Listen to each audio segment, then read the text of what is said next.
The day my parents ran away with my sister Lily, they handed me over to the debt collectors as collateral. This kid's got issues, always glued to books, talking nonsense like an idiot. If you can take her, fine. If not, just sell her for cash. Lily's bright laughter floated from the hallway. Mom, isn't Chloe coming with us? No, sweetie, we're not taking her. I'd heard that sentence countless times. After Lily was born, everyone in the family revolved around her. I ran over, wanting to see, but Mom pushed me away. Don't touch your sister, your hands are dirty. From then on, I was the extra one. When the debt collector's big brother kicked open the door, he saw me squatting in the corner, reading a book on criminal law. Hey, your parents bolted. How do you plan to pay back the money? I closed my book. Sir, I've analyzed your recordings of violent debt collection. 12 points can be argued as civil disputes. Follow my plan, and you can avoid jail time. He froze. I broke down their 3 years of past cases one by one, writing out strategies to mitigate risks. The man with the dragon tattoo finished reading, then cursed. I've been a gang boss for 20 years, and today I just learned you can collect debts legally. He introduced himself as OG Marcus, then crouched down to my eye level. I could clearly see the scar on his chin and my reflection in his pupils. Who taught you to say all that? I shook my head, fighting back my fear as I answered word by word. I taught myself. He scrutinized me from head to toe, his suspicious gaze sweeping over my malnourished arms. Did your parents often hit you? I shook my head. They didn't hit me. They just acted like I didn't exist. There was no plate for me at the dinner table, no face in family photos, and no one cared when I got sick. How old are you?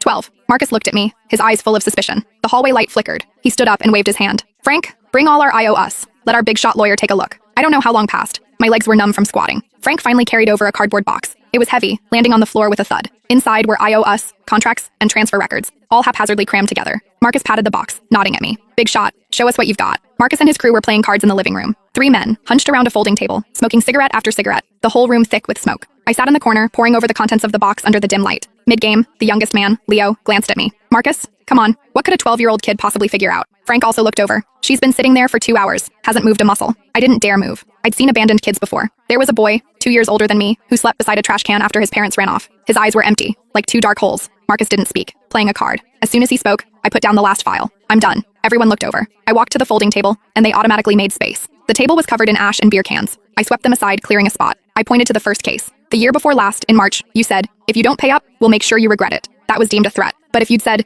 if you don't pay up, we will pursue legal action, it would be a legitimate collection notice. Frank's mouth hung open. I pointed to the second. Taking the debtor's fridge and TV was classified as theft. But if you'd had the debtor sign a debt for asset agreement at the time, it would have been a voluntary civil transaction between both parties. Splashing paint. Illegal, but only civil compensation is needed. Go apologize and pay the person, then have them sign a letter of understanding. Last September was the most dangerous. Someone was injured, a pretty serious injury, but they struck first, so you could argue excessive self-defense, not intentional assault. The sentencing difference between those two is 3 years. The room was silent. No one spoke. Marcus leaned back in his chair, arms crossed, his expression shifting from skepticism to seriousness. Marcus, the kid actually makes some sense. Leo, the young one, picked me up and looked me over, his voice astonished. You're only 12? How do you know all this? Are you a genius? I flailed my arms and legs, wanting him to put me down. My face flushed crimson. No one had ever hugged or picked me up since I was little. I wasn't used to the feeling of being lifted off the ground. I was scared. Marcus took a hard drag from his cigarette, then gave Leo a light whack. She's a girl. She's shy.